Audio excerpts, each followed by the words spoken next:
আপনারা সবাই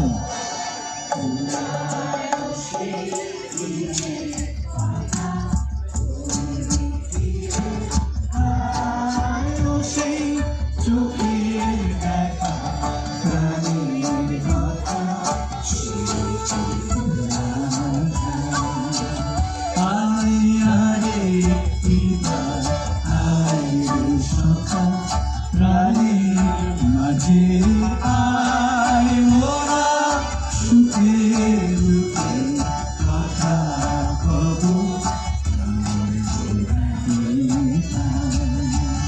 আয় আরে দিবার আয় রে সখা প্রাণীর মাঝে আয় মোরা সুখের দুঃখের কথা কব। আপনাদের কণ্ঠে শুনতে চাই।